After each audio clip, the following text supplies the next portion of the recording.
சிவாய நம. திருச்சிற்றம்பலம்.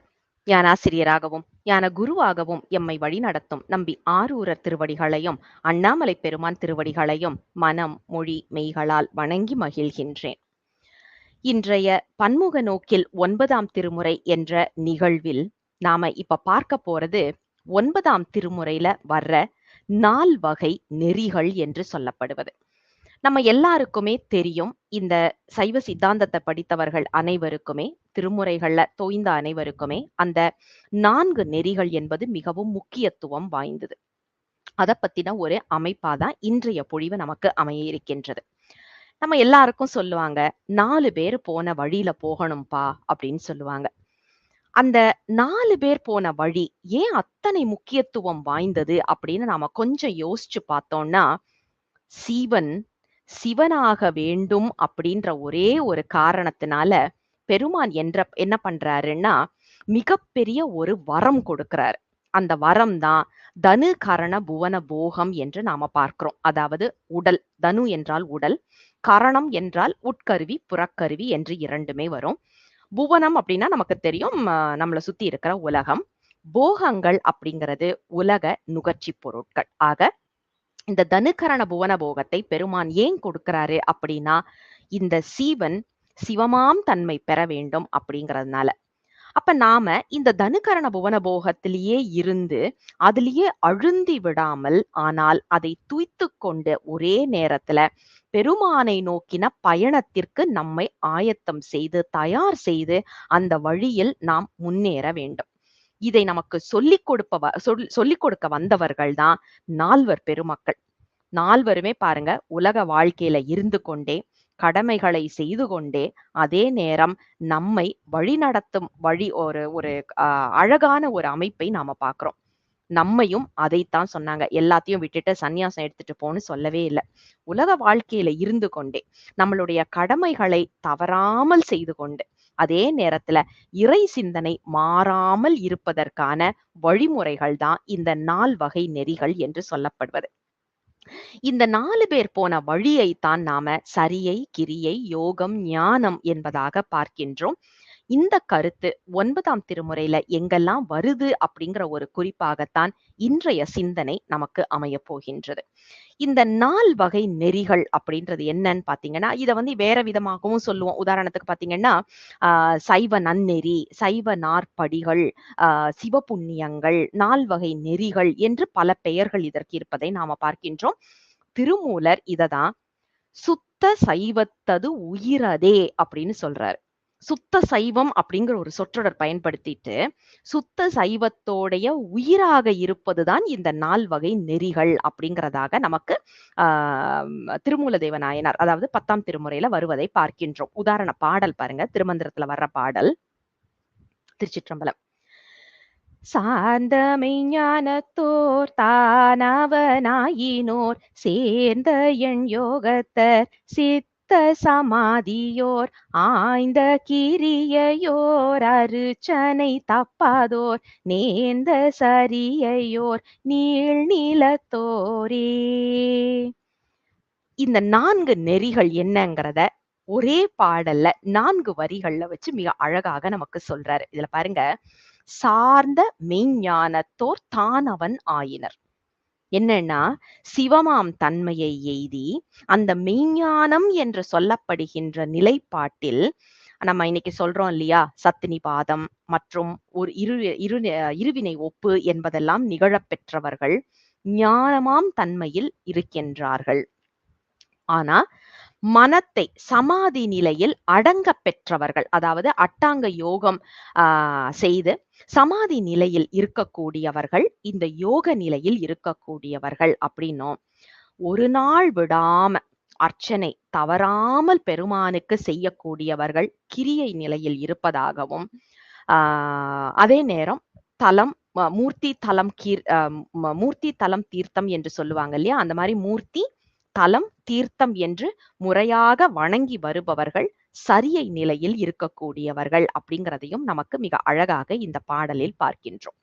அப்ப இந்த 4 வகை நெறிகள் அப்படின்னா சரியை, கிரியை, யோகம், ஞானம் என்பதை இன்னும் கொஞ்சம் ஆழமாக பார்க்கலாம்.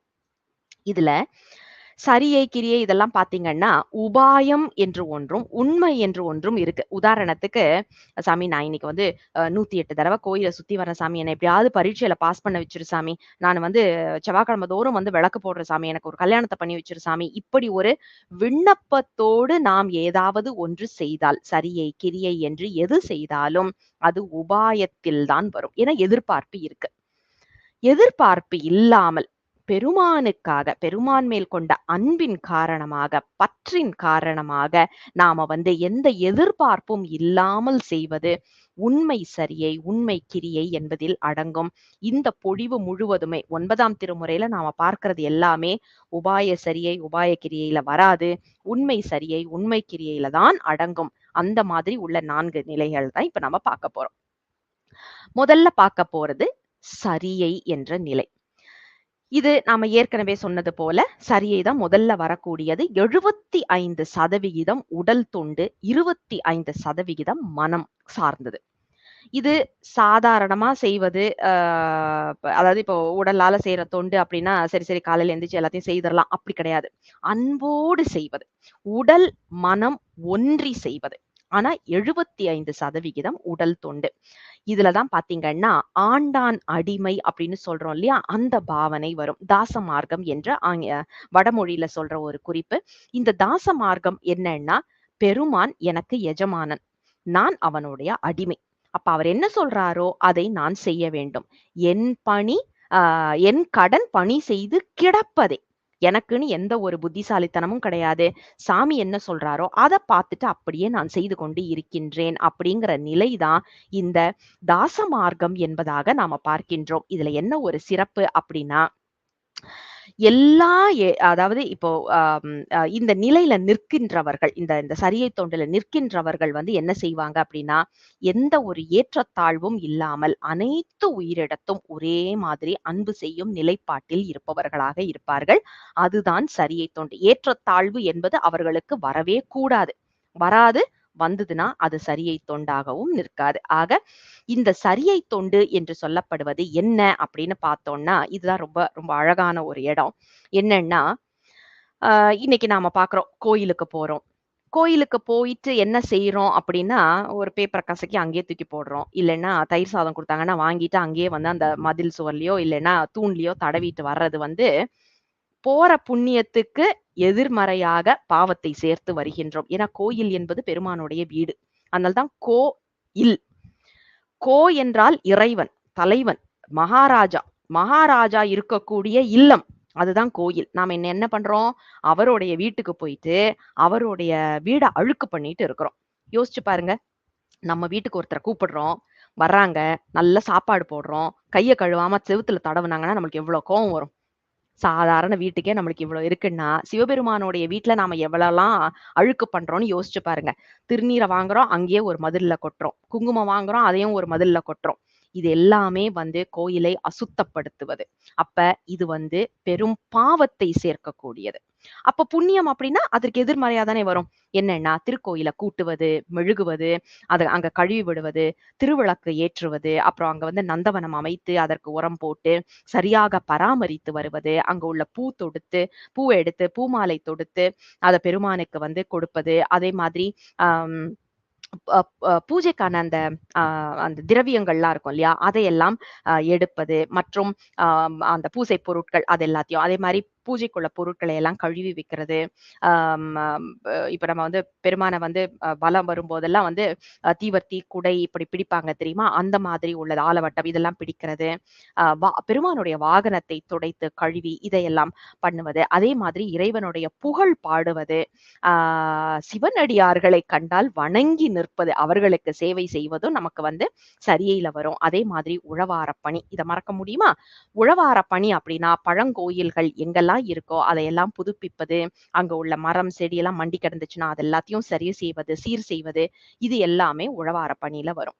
இப்ப நாம கேட்கலாம், "ஏங்க நான் வந்து வெளிநாட்டுல எங்கேயோ ஒரு மூலையில உட்கார்ந்துட்டு இருக்கிறேன். இங்க கோயிலே இல்ல. அப்படிப்பட்ட ஒரு ஊர்ல நான் உட்கார்ந்துட்டு இருக்கேன். நான் எங்கங்க போய் இதெல்லாம் பண்றது? உழவாரமாவது, ஆ பூ பூச திரவியங்கள் திரட்டுவதாவது, கோயில கழுவி விடுறதா?" அப்படின்னாக்க, கவலையே படாதீங்க. உங்களுடைய பணி என்னன்னு பாருங்க. ஐடில இருக்கீங்களா? இன்னும் நல்லதா போச்சு. உங்களுக்கு பிடித்த ஒரு ஓதுவாரோ அல்லது ஒரு பேச்சாளரையோ புடிங்க. அவங்களுடைய சொற்பொழிவுகள், பாடல்கள் இதையெல்லாம் எடிட் பண்ணி அழகா ஆன்லைன்ல கொண்டு வாங்க. இதுவும் சரியை தொண்டு தான, உடல் தொண்டு தான. 75% உடல் தொண்டு தான அதுல வருது. அப்ப அதுவும் சரியை தொண்டுல தான் அடங்கும். கோயிலுக்கு சென்று செய்வது என்பது ஒரு வகை. கோயிலுக்கு போக முடியாதவர்கள், இந்த மாதிரி ஏதாவது ஒரு சேவை செய்வதும் நமக்கு வந்து ஆ உழவாரத்துல தான் அடங்கும். ஏன் அப்டின்னா, நாம பெருமானுடைய தொண்டில் தான் நிற்கின்றோம் அப்படிங்கிறது. இந்த சரியை தொண்டு அப்படிங்கிறதையே பார்த்தீங்கன்னா, 4 நிலைப்பாட்டுல சொல்லுவோம். சரியையில் சரியை, சரியையில் கிரியை, சரியையில் யோகம், சரியையில் ஞானம் என்பது. இந்த சரியையில் சரியை என்னன்னு பார்த்தீங்கன்னா, அ கோயில்ல விளக்கிடுதல் இந்த மாதிரி உள்ள தொண்டுகள்லாம் செய்றது சரியையில் சரியை வரும். சரியையில் கிரியை என்னன்னு பார்த்தீங்கன்னா, ஒரு மூர்த்தி வழிபடல். ஒரே ஒரு மூர்த்தத்த நாம வழிபடுவது. அது வந்து முருகப்பெருமான், அம்பாள், இல்ல பிள்ளையார் இந்த மாரி எந்த ஒரு மூர்த்தமா இருக்கலாம். ஆனா ஒரே ஒரு மூர்த்தியை வழிபடுவது. சரியையில் யோகம் அப்படின்னா, வழிபடும் கடவுளையும், சிவனையும் தியானித்தல். ஞாபகம் வச்சுக்கோங்க. நாம ஒவ்வொருத்தரோட இஷ்ட தெய்வம் இருக்கும் இல்லையா? அதையும், சிவனையும் சேர்த்து தியானித்தல் என்பது சரியையில் யோகத்துல வந்துரும். சரியையில் ஞானம் அப்படின்னா, இந்த சரியை தொண்டில் சரிவர நிற்க ஒரு அனுபவம் கிடைக்கும். அததான் நமக்கு அருளாளர்கள் எல்லாருமே சொன்ன ஒரு அற்புதமான நிகழ்வு. திருஞான சம்பந்தர் வந்து நமக்கு இத மிக அழகாக எடுத்து சொல்லுவார். பார்த்தீங்கன்னா, திருச்சிற்றம்பலம். காவினை இட்டும் குளம்பல தொட்டும் கனிமனத்தால் ஏவினை யாலியில் மூன்றெறி தீரென்று இருபொழுதும் பூவினை கொய்து மலரடி போற்றுதும் நாமடியோம் தீவினை வந்தெமை தீண்ட பெறா திரு நீலகண்டம். இதுதான் நாம செய்ய வேண்டிய சரியை தொழில் என்று சொல்லப்படுவது. திருஞான சம்பந்த சுவாமிகள் எத்தனை அழகா பாடியிருக்கிறாரு பாருங்க. இந்த வழியில நின்னா எனக்கு என்னங்க கிடைக்கும் அப்படின்னு ஒரு கேள்வி வரும்ல. கவலையே படாதீங்க. சிவலோக பதவிதான் கிடைக்கும். இததான் சாலோக முக்தி என்று சொல்லுவாங்க. இந்த சாலோக முக்தி கிடைக்கிறது அப்படின்னா சரியை தொண்டில் நிற்பவர்களுக்கு அருளக்கூடிய ஒரு நிலைப்பாடாக நாம பார்க்கிறோம். அடுத்தது இந்த சரியை நெறியில நிற்கின்ற ஒரு ஆனந்த நிலை இருக்கு. அந்த நிலைப்பாடு நமக்கு 9ஆம் திருமுறையில எங்கேயாவது இருக்கா? ஏன்னா நாம இப்ப வந்து 9ஆம் திருமுறை சிந்திச்சுட்டு வரோம். அப்ப இந்த சரியை தொண்டில் நின்றால் நமக்கு கிடைக்க போற பலன் என்ன அப்படிங்கிறது நமக்கு 9ஆம் திருமுறையில இருக்கா அப்படின்னு பார்த்தா, அப்படியே இருக்கு. அதாவது கருவூர் தேவர் அருளிச் செய்த கீழ்கோட்டூர் மணியம்பலம் பதிகத்தை எடுத்து பார்த்தீங்கன்னா, நிறைவு பாடல் அதாவது திருக்கடைக்காப்பு என்று சொல்லப்படுகின்ற அந்த பாடலை எடுத்து பார்த்தோம் அப்படின்னா, திருச்சிற்றம்பலம். கித்தி நின்றாடும் அறிவயர் தெருவில் கெழுவு கம்பலை செய்கில் கோட்டூர் மத்தனை மணியம் பலத்துள் நின்றாடும் மைந்தனை ஆரணம் பீதற்றும் பித்தனின் மொழிந்த மணி நெடு மாலை பெரியவர் ககலிரு வீசும்பின் முத்தியம் என்றே உலகவரே துவரில் முகமலர்ந்தெதில் கொள்ளும் திருவே.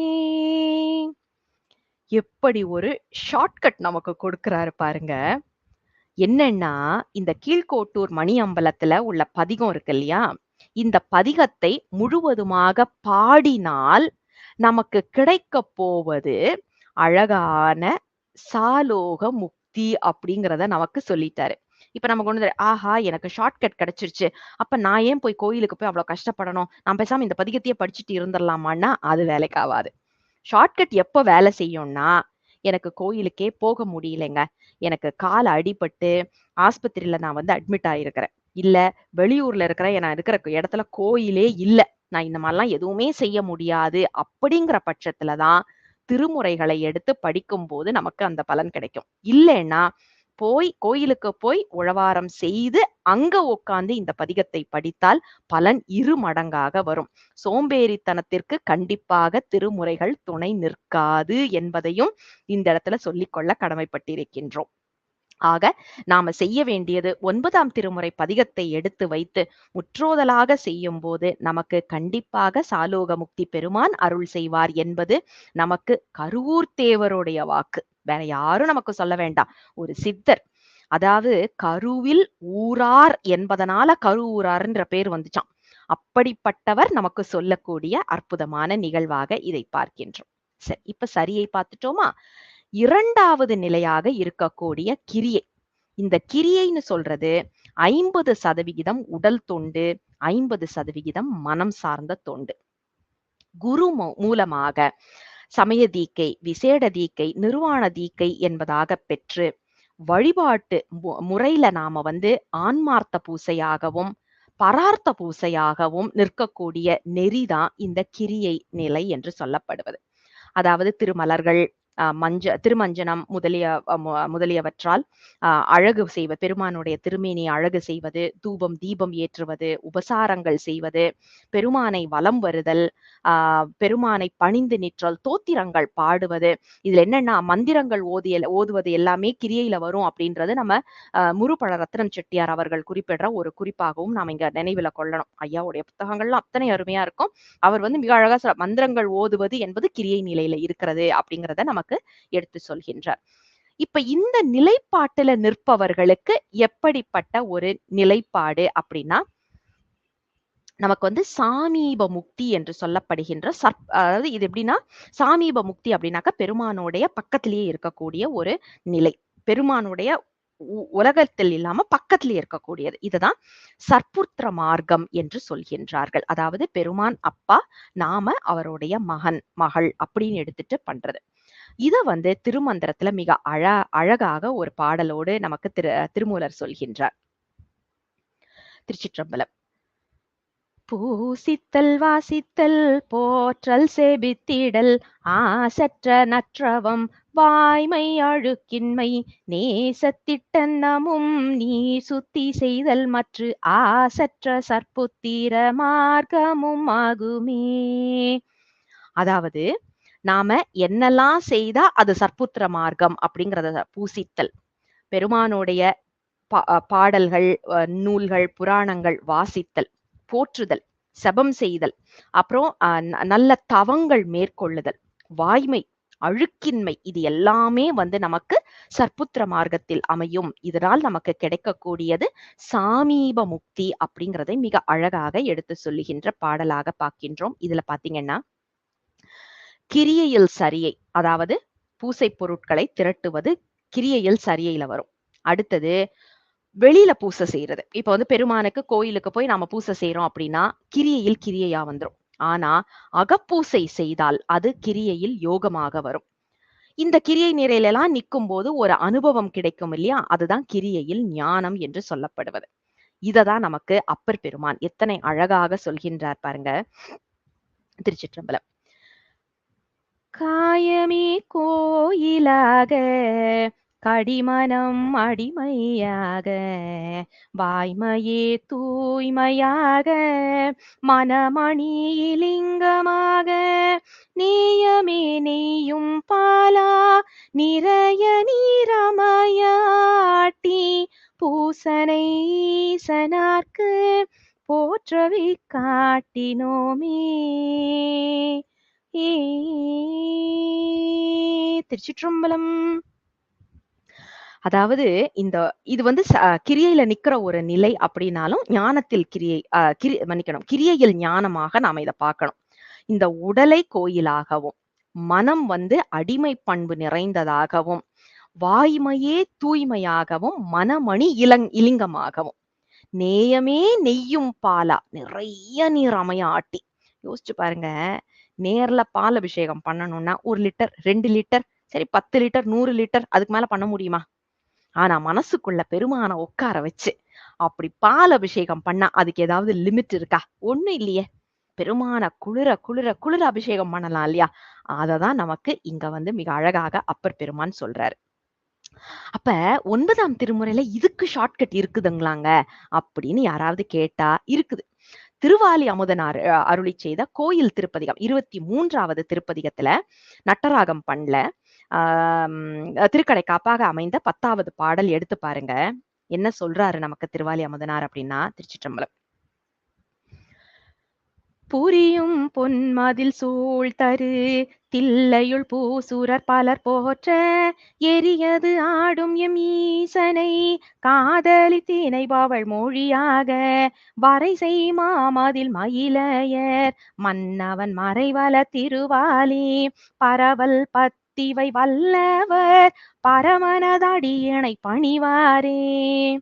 பெருமான் பக்கத்துல பெருமானுடைய திருவடியை பணிந்து நிற்பவர்கள் அப்படிங்கிற குறிப்பை நமக்கு அழகாக, அதாவது கிரியை நிலையில் நின்றால் கிடைக்கக்கூடிய முக்தி நிலையை நமக்கு இந்த பதிகம் கொடுக்கும் என்பது நிதர்சனமான உண்மையாக நாம பார்க்கின்றோம்.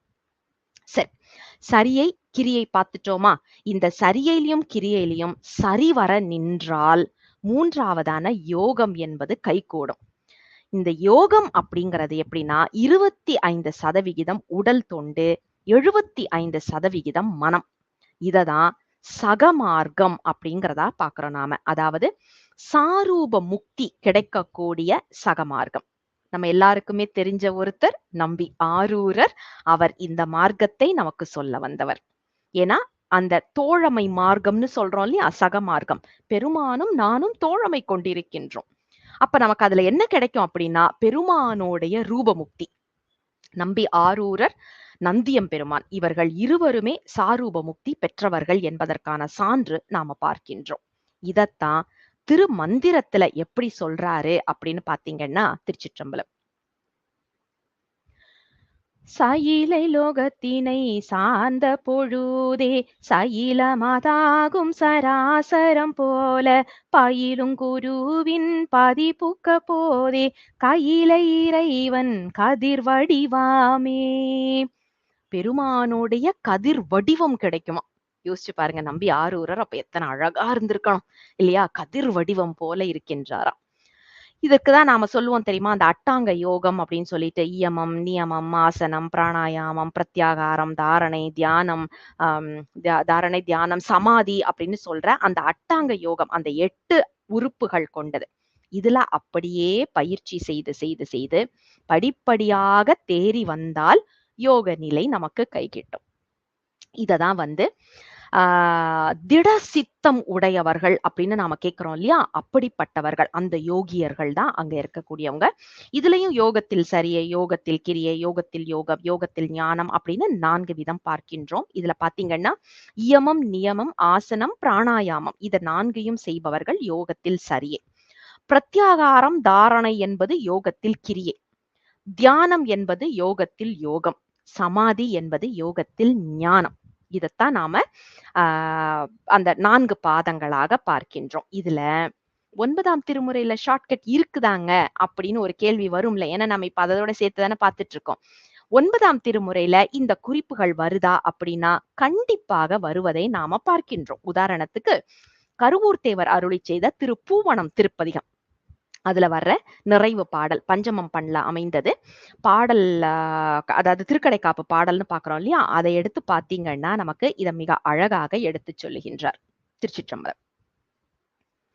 பூவணம் கோயில் கொண்டெனை ஆண்ட புனிதனை வனிதை வாகனை கோவணம் கொண்டு வெண்தலை ஏந்தும் குழகனை அழகெல்லாம் நிறைந்த தீவணன் தன்னை செழுமாறை தெரியும் திகழ் கருவூரனே நூரைத்த பாவன தமிழ்கள் பத்தும் வல்லார்கள் பரமனதுருவம் ஆகுவரே.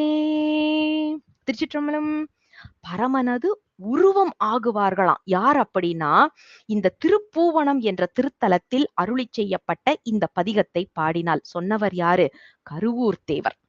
அப்ப நமக்கு சரியை, கிரியை, யோகம் என்ற 3 நெறிகளில் நிற்பதற்கான ஒரு ஷார்ட்கட் 9ஆம் திருமுறை அப்படிங்கிறத நாம இப்போ மீண்டும் மீண்டும் நிர்ணயித்து கொண்டு வருகின்றோம். அப்ப ஞானம் இருக்காங்க அப்படின்னு ஒரு கேள்வி வரும்ல.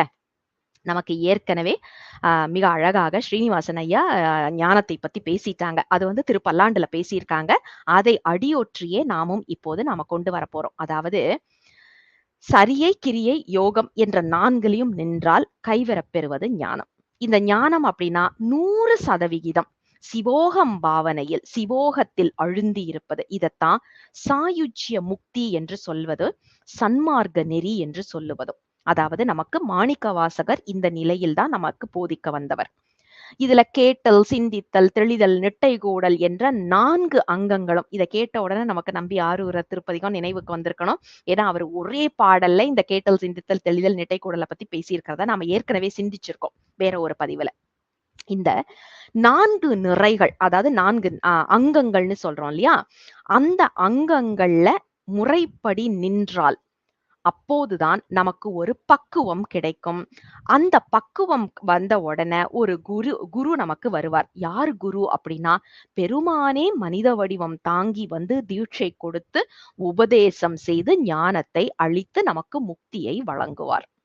இதுலதான் உருவம், அருவம், அருவுருவம் என்ற 3 விதமான திருமேனிகளையும் கடந்து சச்சிதானந்தம் என்ற நிலைப்பாட்டுல, அதாவது எங்கும் நீக்கமற நிறைந்திருக்கின்ற இறைவனை அறிவினால் நாம வழிபடும் நிலையைத்தான் இந்த ஞானம் அப்படிங்கிறத சொல்றோம்.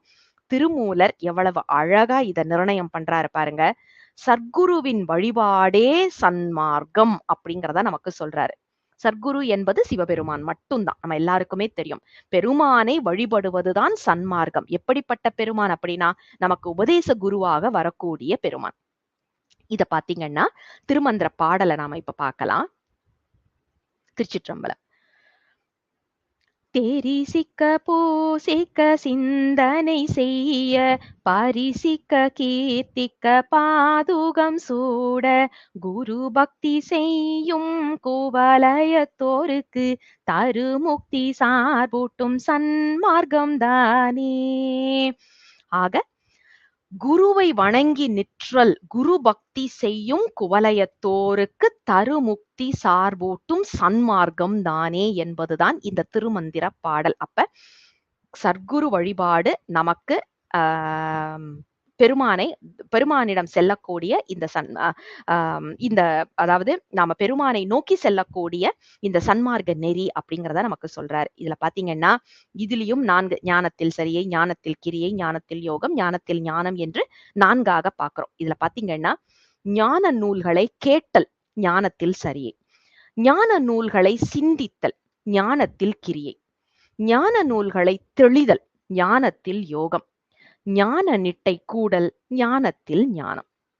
இதுதான் இந்த 4 நிலைகளாக நாம பார்க்கிறோம். இத நமக்கு அருளாளர்கள் எல்லாருமே பாடியிருக்காங்க. ஏன்னா அருளாளர்கள் எல்லாருமே ஞான நிலையில நின்னாங்க. ஆனா நமக்கு போதிப்பதற்காக ஞான நிலையில இருந்தாலும் சரியை, ஞான நிலையில இருந்தாலும் கிரியை என்று நமக்கு போதித்தார்களே ஒழிய அவர்களெல்லாம் ஞானத்தில் தான் நின்னார்கள் என்பது நாம நினைவில் கொள்ள வேண்டும். இப்ப அப்பர் பெருமான் இந்த நிலையை எவ்வளவு அழகா நமக்கு எடுத்து சொல்றாரு பாருங்க. திருச்சிற்றம்பலம். திருச்சிற்றம்பலம். உடம்பெனும் மனையகத்துள் உள்ளமே தகளியாக மடம்படும் உணர்வு நெய்யட்டி உயிரெனும் திரிமயக்கி இடம்படு ஞானத்தீயால் எரிகொள இருந்து நோக்கில் கடம்பமர் காளை தாதை கழலடி காணலாமே. திருச்சிற்றம்பலம். எத்தனை அழகா அந்த ஞானத்தை நமக்கு எடுத்து சொல்றாரு பாருங்களேன். உடம்பெனும் மனையகத்துள் உள்ளமே தகளியாக மடம்படும் உணர்வு நெய்யட்டி உயிரெனும் திரிமயக்கி இடம்படு ஞானத்தீயால் எரிகொள இருந்து நோக்கில் கடம்பமர் காளை, முருகப்பெருமான் என்ற காளை அவருடைய அப்பா, அவருடைய கழலடியை காணலாமே என்று நமக்கு அப்பர் பெருமான் அழகாக சொல்கின்றார். இதை சொல்லிட்டு ஞானத்தை பத்தி பேசிட்டு மாணிக்கவாசக பெருமானை பத்தி பேசாம இருக்க முடியுமா? அதற்காக ஒரு சான்று பாடல் பார்ப்போம். திருச்சிற்றம்பலம். முத்தி நெறி அறியாத மூர்க்கரோடு முயல்வேனை பத்தி நெறி அறிவித்து பழவினைகள் பாரும் வண்ணம் சித்தமலம் அருவித்து சிவமாக்கி எனையாண்ட அத்தன் எனக்கு அருளியவாறு ஆர்பெருவார் அச்சோவே. எத்தனை அழகான ஒரு பாடல் பாருங்களேன். முக்தி நெறினா என்னன்னே தெரியாத ஒரு மூர்க்கனா இருந்த என்ன பக்தி நெறிய காட்டி என்னோட பழவினைகளை அறுத்து சித்தமலம் அறுத்து சிவமாக்கி என ஆண்ட. யாரு செய்வா? பெருமானை தவிர இப்படி ஒரு கருணை யாரால செய்ய முடியும்னு நாம கொஞ்சம் யோசிச்சு பார்க்கணும். ஒரு தவறு செய்தோம்னா தூக்கி எறிகிற உலகத்துல நாம இருக்கிறோம். ஆனா எத்தனை தவறுகள் செய்தாலும் வாரி அணைத்துக் கொள்ளக்கூடிய, அதனாலதான் தாயினும் சிறந்த தயா என்று நமக்கு பெருமானை சொல்கின்றோம். அப்படிப்பட்ட கருணையாளன், கருணையே வடிவமாக உள்ளவன் சிவபெருமான். அதை புரிந்து நாம் அவனுடைய பாதையில் நாம் செல்ல செல்ல அந்த ஞானத்தை அவனே நமக்கு கொடுப்பான் அப்படிங்கிறதுதான் நிதர்சனமான உண்மை. சரிங்க, இதெல்லாம் சரி. இதுக்கு ஷார்ட்கட் நம்மளுக்கு 9ஆம் திருமுறையில இருக்கா அப்படின்னு கேட்டா இருக்குது. கருவூர் தேவர் அருளி செய்த கோயில் திருப்பதிகம், அதாவது புறநீர்மை பண்ணல அமைந்தது. இதுல வர்ற திருக்கடை காப்பு பாருங்க, அழகான குறிப்பு. திருச்சிற்றம்பலம். இருந்திரை தரள பறவை சுழாகலத்து தென்னிலா கண்ணில் பொன் மாக்கள் திருந்துயர் பருவத்து அறிவுரு கருவோர் துறை வளர்த்தீந்தமிழ் மாலை பெருந்தரும் கருணை பரமர்த்தம் கோயில் பொழிலகம் குடைந்து வண்டுறங்க செருந்தி நின்றாரும்பும் பெரும் பற்ற போலியோர் திருவளர் திருச்சிற்றம்பலமே. திருச்சிற்றம்பலம். இதுல திருந்து உயிர் பருவத்து அறிவு உரு என்ற ஒரு சொற்றொடர் வருது இல்ல. என்னன்னா இந்த திருந்துகின்ற உயிர், இது எப்படிப்பட்டனா அந்த பரிபாக நிலை, இருவினை ஒப்பு இதெல்லாம் வந்த நிலையில ஞானம் பெறுவதற்கு ஏதுவான தமிழ் மாலை அப்படிங்கிற ஒரு குறிப்பை நமக்கு மிக அழகாக எடுத்து சொல்லுகின்றார். இப்ப நம்மளுடைய புரிதலுக்காக நாம இப்ப சொன்னது எல்லாத்தையும் ஒரு சின்ன சார்ட் வடிவத்துல உங்களுக்காக இங்கே கொடுக்கப்படுகின்றது. ஏன் அப்படின்னா, நாம இதுவரைக்கும் பார்த்த சரியையில் சரியை, சரியையில் கிரியை, சரியையில் யோகம், சரியையில் ஞானம் என்பதெல்லாம் நாம இங்க வந்து ஒரு சார்ட்டா பார்த்துட்டோம்னா நம்மளுக்கு ஓரளவுக்கு அது மனசுல நிக்கும் அப்படிங்கிறதுனால இது எல்லாமே நாம ஏற்கனவே பார்த்ததுதான். ஆனா ஒரு சார்ட் வடிவத்துல இது இருக்கு. அப்ப இந்த 4 வகை நெறிகள் அப்படின்றத பாத்தீங்கன்னா, சாலோக முக்திக்கான சரியை நெறி, அதாவது தாச மார்க்கம் என்று சொல்லப்படுவதும், சாமீப முக்திக்கான கிரியை நெறி, அதாவது மகன்மை மார்க்கம் என்று சொல்லப்படுவதும், சாரூப முக்திக்கான யோக நெறி, அதாவது சகமார்க்கம் என்று சொல்லப்படுவதும், சாயுஜ்ய முக்திக்கான ஞான நெறி சன்மார்க்கம் என்பதை பத்தின குறிப்பாகவும் நாம 9ஆம் திருமுறையில வர்ற எடுத்துக்காட்டு சான்று பாடல்களோட பார்த்தோம். அதையும் சுட்டிதான் காட்டினோம். இதை அனைத்ததும் கலந்து, அதாவது இந்த சரியை, கிரியை, யோகம், ஞானம் எல்லாம் கலந்ததுதான் 9ஆம் திருமுறை அப்படிங்கிறத நிர்ணயம் செய்வதற்காகத்தான் இந்த அழகான ஒரு பொழிவாக நாம இப்போது பார்த்தோம். அப்ப நாம என்ன செய்யணும்னா, தினம் 9ஆம் திருமுறை ஒரு முற்றோதலாக 2 மணி நேரத்துக்கு மேல ஆகாதுங்க. 2 மணி நேரம் தான். நாங்க இப்ப அப்படிதான் செய்துட்டு வர்றோம். தினம் முற்றோதல் செய்து வர சரியை, கிரியை, யோகம், ஞானம் என்ற இந்த நிலையில் நிற்கக்கூடிய அந்த பயனை நமக்கு பெருமான் கொடுப்பார் அப்படின்ற நிதர்சனமான உண்மையோடு இந்த பொழிவை நிறைவுக்கு கொண்டு வருகின்றேன். தென்னாடுடைய சிவனே போற்றி, எந்நாட்டவர்க்கும் இறைவா போற்றி, அண்ணாமலையம் அண்ணா போற்றி, கண்ணார முதக்கடலே போற்றி. சிவசிவ திருச்சிற்றம்பலம்.